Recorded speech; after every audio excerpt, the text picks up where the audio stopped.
Civilisation यानी हड़प्पा सभ्यता का पार्ट 1 देख ही लिया था, इंट्रोडक्शन भी देख लिया था। अब पार्ट 2 की बारी है, जिसमें मैं आज जिस साइट के बारे में बात करने जा रही हूँ, उस साइट का नाम है सुरकोंडा। ठीक है। अच्छा, हो सकता है प्रोनाउंसिएशन थोड़ा-सा गलत हो, बट ये जो जगह है, ये गुजरात और पाकिस्तान के जस्ट बॉर्डर पर पाई जाती है, लेकिन हम इसे गुजरात का एरिया कहते हैं। इसकी खोज जगपति जोशी जी ने की थी। 1964 में इसकी खोज उन्होंने की थी। अच्छा, इसके आसपास, सुरकोंडा के आसपास पत्थर की 4 दीवारी देखने को मिली है। अच्छा, इसको विभाजन 2 क्षेत्रों में किया जाता है, पूर्वी और पश्चिमी। जानवरों की हड्डियों के साक्ष्य भी यहाँ देखने को मिले हैं। साथ ही साथ अगर मैं जानवरों की हड्डियों की बात करूँ, जैसे हाथी की हड्डी, भेड़िए की हड्डी, घोड़े के प्रमाणित यहाँ पर कोई साक्ष्य पाए नहीं गए हैं कि घोड़ा भी यहाँ पर होता था। ऐसे कोई पक्के साक्ष्य देखने को नहीं मिलते हैं। अच्छा, एक बहुत इम्पोर्टेंट साइट है जिसका नाम है चुनहुदड़ो।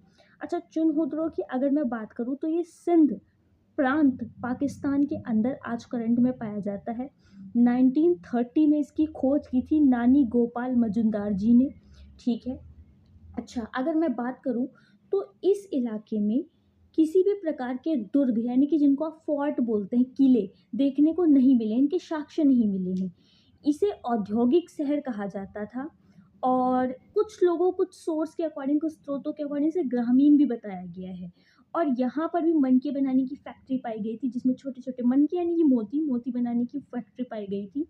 और यहाँ पर जो कवर्ड शेप की जो ईंटें होती हैं, यानी गोलाकार, वृत्ताकार की यहाँ पर ईंटों के साक्ष्य देखने को मिले हैं। और बिल्ली के पीछे भागते हुए कुत्ते के पंजों के निशान भी यहाँ देखने को मिले हैं। और यहाँ पक्की स्याही भी मिली है। पीतल की बनी हुई इक्का गाड़ी भी यहाँ देखने को मिलती है। और मेकअप किट भी पाई गई है। मेकअप के सामान, जिसको आप सौंदर्य प्रसाधन का सामान कहते हैं, जिसमें लिपस्टिक, काजल यहाँ पर देखने को मिले हैं। अच्छा, ये तो नॉर्मल चीज़ थी, ये इम्पॉर्टेंट साइट थी जिसके बारे में मैंने बात की। लेकिन अगर मैं बात करूँ और भी, जैसे कि एक धौलावीरा जगह सबसे ज़्यादा इम्पॉर्टेंट है, जो कि हमारे गुजरात के अंदर है। याद कर सकते हैं कि ढोल हमारे गुजरात के लोग बजाते हैं, तो धौलावीरा गुजरात के अंदर आता है। अच्छा, धौलावीरा की जो खोज करी है 1967 में की गई है। किसके द्वारा की गई है? तो जगपति जोशी जी के द्वारा इसकी खोज की गई है। और धौलावीरा हमारी UNESCO यानी जिसको आप यूनेस्को साइट भी कहते हैं, इसमें भी शामिल किया गया था। 40 नंबर की यूनेस्को साइट में सन 2021 में उसको शामिल किया गया था। अच्छा, अब यहाँ पर क्या खास चीज़ थी? तो देखिए, सबसे ज़्यादा सुव्यवस्थित ढंग से बनी हुए शहर यहीं पर पाए गए हैं। और यहाँ पर बांध के साक्ष्य भी देखने, बांध यानी कि डैम के साक्ष्य भी देखने को मिले हैं। सर्वोत्तम जल निकास प्रणाली भी यहाँ पर देखने को मिली थी, यानी पानी के निकास का तकनीक यहाँ पर अच्छी तरीके से की गई थी।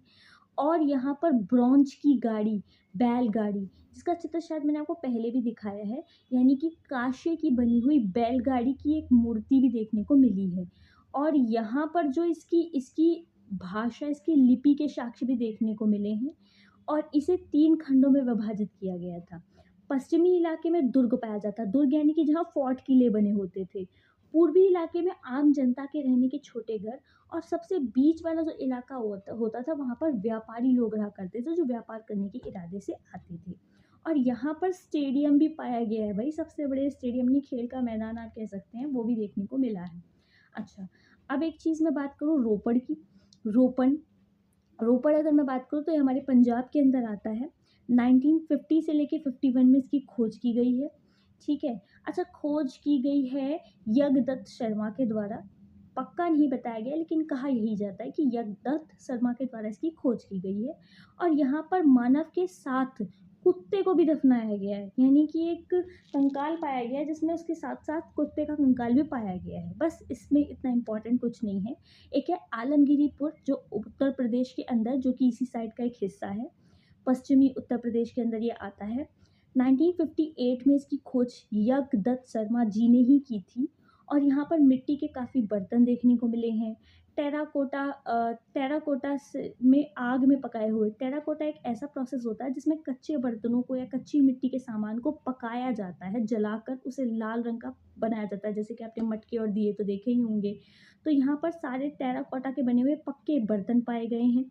तांबे का बना हुआ एक ब्लेड भी पाया गया है, और यहाँ पर रोटी बेलने के लिए जो चकला बेलन होता है वो भी पाया गया है।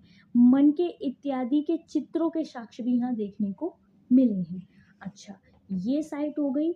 तो आपकी अगली अगर मैं साइट की बात करूँ जो इम्पोर्टेंट है, जिसको बोलते हैं राखी गढ़ी। अच्छा, राखी गढ़ी कहाँ है? तो हमारे हरियाणा हिसार के अंदर राखी गढ़ी आती है, और मैंने बताया था कि ये सबसे बड़ी साइट भी कही जाती है। 1963 में इसकी खोज करी थी सूरजभान जी ने और एक राफिक जी, जिन्होंने इसकी खोज की है। इन 2 व्यक्तियों ने मिलके इसकी खोज की है। अच्छा, यहाँ पर ख़ास क्या है? यहाँ की जो रिवर है, कहा जाता है कि यहाँ की जो रिवर है वो सारावती रिवर कही जाती है, और ये लगभग, अब तो ये रिवर सूख चुकी है, मतलब 2000 साल पहले ये रिवर सूख चुकी थी, ये बात यहाँ पर बताई गई है। बाकी इतना इम्पोर्टेंट था। मेरी तरफ से पूरा का पूरा सिंधु घाटी सभ्यता, जिसको आप इंडस वैली सिविलाइजेशन भी कहते हैं, हड़प्पा सभ्यता भी कहते हैं, ये समाप्त हो चुका है। एक एक बारीक से बारीक चीज़ें बताई गई हैं, ठीक है। और ये तो आप जानते हैं कि ज्वेलरी में वही हाथ से बने हुए बहुत सारे कंग, हड्डियों के बने हुए, छोटे छोटे पत्थरों के बने हुए, और उनके ज्वेलरी वगैरह देखने को भी मिलते हैं, ठीक है। तो होप सो यू क्लियर